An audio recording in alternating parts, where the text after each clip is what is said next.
Hello tout le monde, j'espère que vous allez bien. Aujourd'hui on se retrouve pour une petite vidéo, savoir la différence entre un shop privé et un shop comme on a l'habitude de les voir. C'est parti.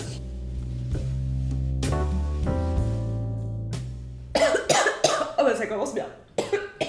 Vous êtes énormément à m'avoir posé cette question, donc je me suis dit ok, on va plancher là-dessus. Si certains regardent un petit peu l'onglet communauté où je vous fais des posts sur YouTube, vous avez déjà dû voir passer cet article que j'ai mis sur mon blog. Oui, parce que j'ai créé un petit blog qui recense plein de questions. Voilà, pour moi c'est un peu plus facile de faire ça comme ça m'évite de faire tout le montage, donc je vais essayer de l'agrémenter assez régulièrement. Ceci étant dit, n'hésite pas à t'abonner, à liker cette vidéo et enclencher la petite cloche. Et on va enfin rentrer dans le vif du sujet. Toutes les questions qu'il y a pour monter son salon, c'est parti. Bon déjà, premièrement, je ne cesserai de le répéter, il faut avoir son hygiène et salubrité qui est une formation qui se passe en 3 jours 21h, etc. Vous voyez que j'arrête pas de le répéter, tellement c'est... Bref, une fois que t'as ton hygiène et salubrité, tu t'es formé au tatouage, soit en apprentissage dans un salon, soit en autodidacte, et que tu te sens prêt à tatouer, déjà premièrement, eh bien tu vas pouvoir avoir plusieurs options qui s'offrent à toi. Soit tu décides de trouver une place en salon, comme Zombie Flash avait pu le faire avec moi à l'époque. Elle est venue toquer. Bonjour, je suis autodidacte, non, j'ai encore plein de choses à apprendre, mais voilà mon niveau.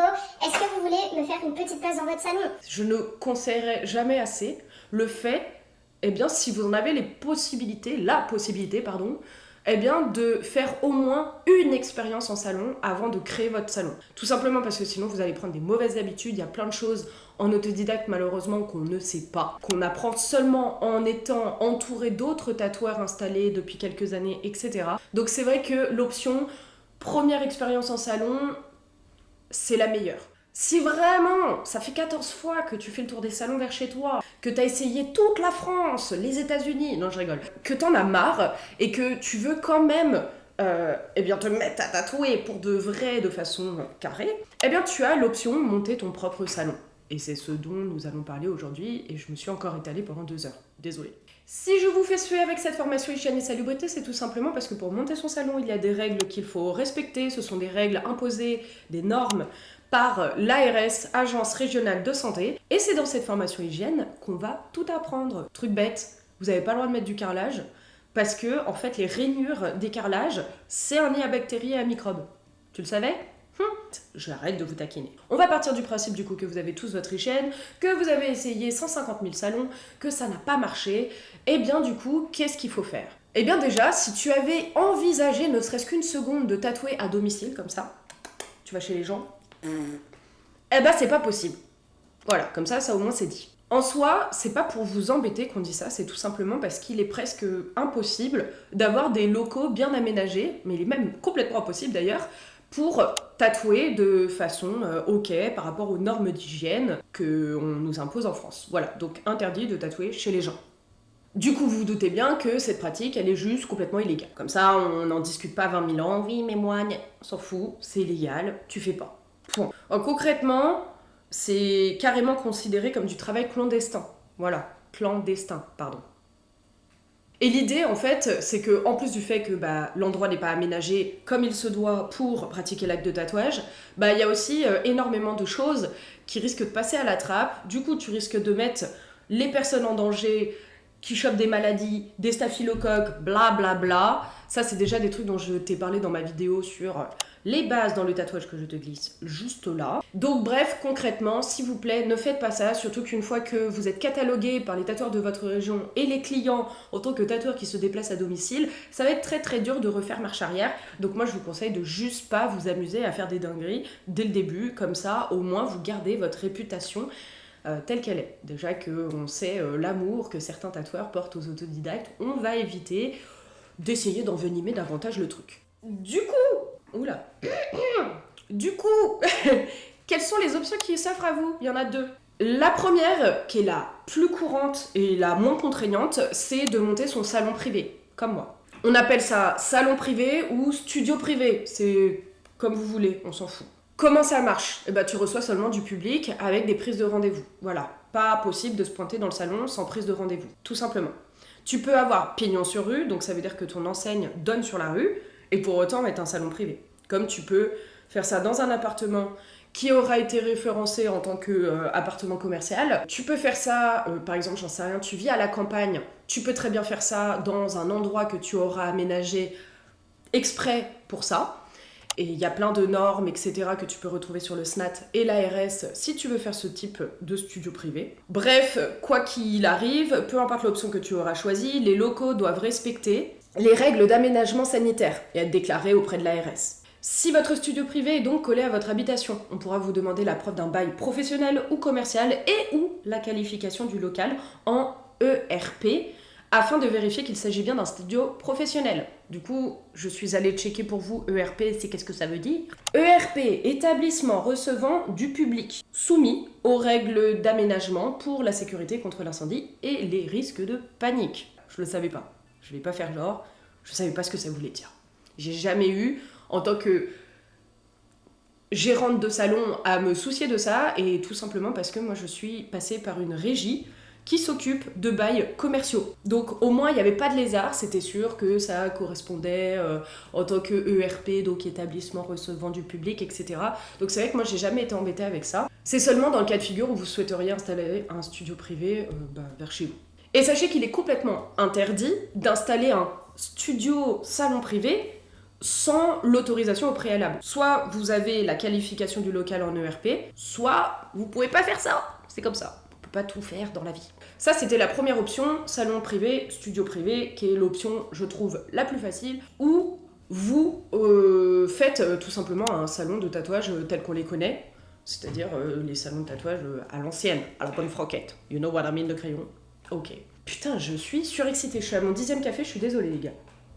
Cette fois-ci, il doit avoir donc un pignon sur rue ou en tout cas avoir un système, si vous voulez, comme les médecins, dentistes avec les plaques. Il doit être bien indiqué, il doit être adapté aux personnes à mobilité réduite, idéalement donné directement sur la rue, donc ouais, le fameux pignon sur rue, etc. Bien sûr, ça doit être un bail commercial, un local commercial, et vous devez avoir aussi des horaires d'ouverture qui sont respectés. Sur votre devanture, vous les affichez avec un sticker. Moi, ma faille, c'est que vu que je suis en salon privé, mes horaires, ils sont indiqués quand la devanture, elle est ouverte, mais je travaille quand je veux, puisque je suis en studio privé. Si tu es en studio basique, ouvert au public, tu vas devoir respecter les horaires indiqués. Ils se doivent de respecter bien les règlements d'aménagement sanitaire, etc.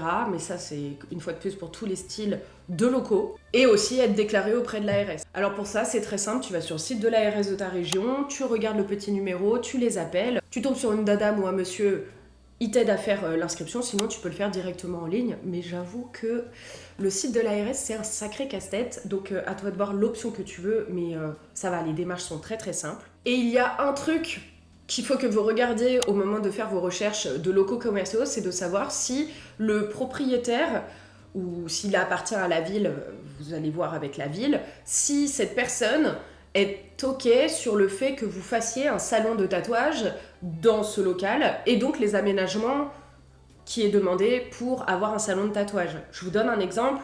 Moi, mon local, quand je l'ai pris, le salon de tatouage, c'était complètement OK.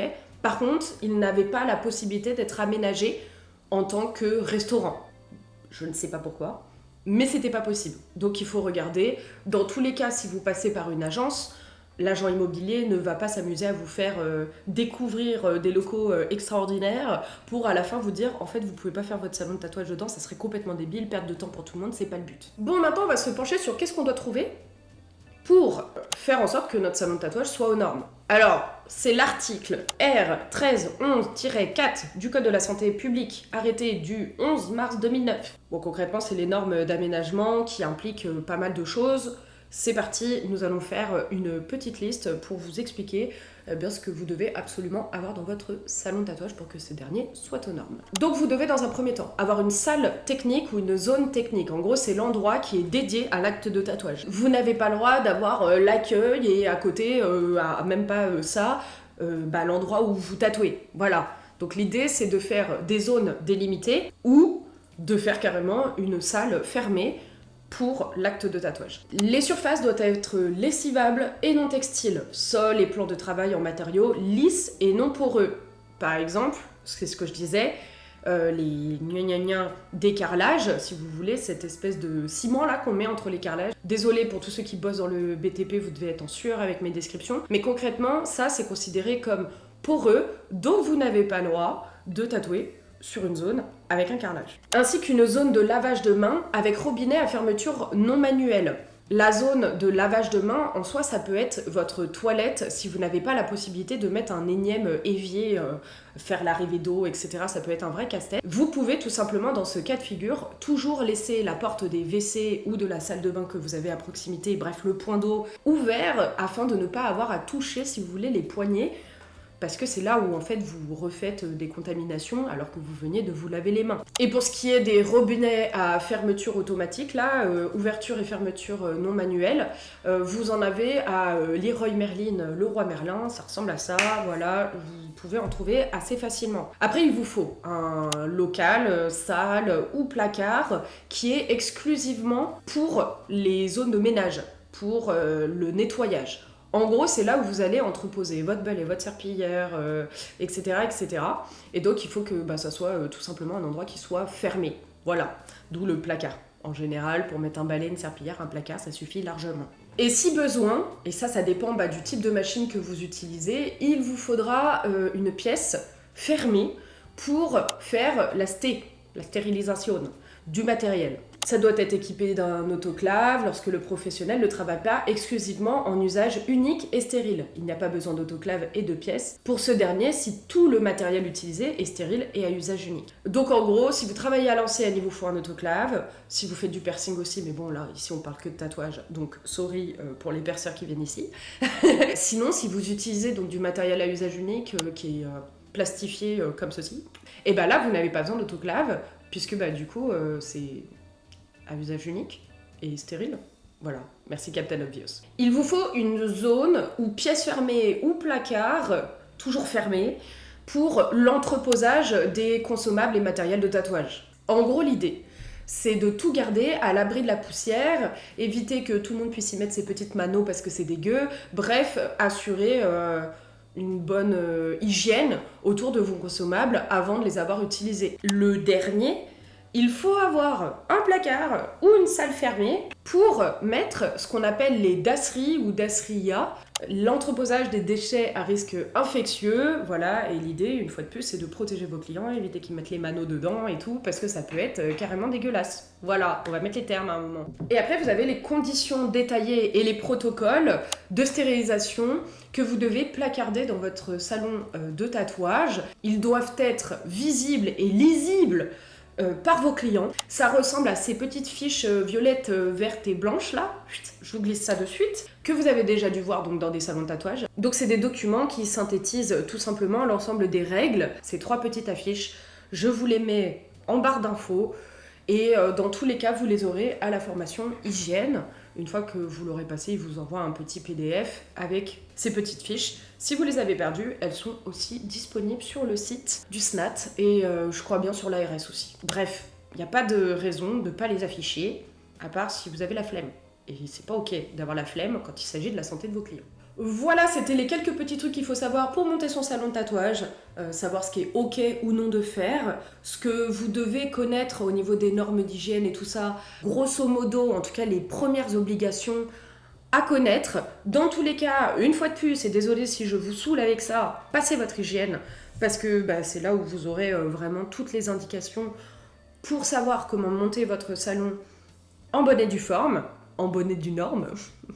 Ok, je sors. Si vous êtes resté juste ici, déjà un grand merci. Vous pouvez mettre le mot salon en commentaire pour me donner de la force et faire remonter la vidéo dans le référencement. Comme vous pouvez le voir, je suis de plus en plus là en ce moment. Ça ne durera peut-être pas, je préfère pas m'enflammer. Mais là, je suis au taquet, une vidéo par semaine. C'est un très bon rythme, je me lance des fleurs. Et sur ce, comme d'habitude, n'hésitez pas à vous abonner, à liker cette vidéo et enclencher la petite cloche avant de partir d'ici. Et prenez soin de vous les gars. Ciao!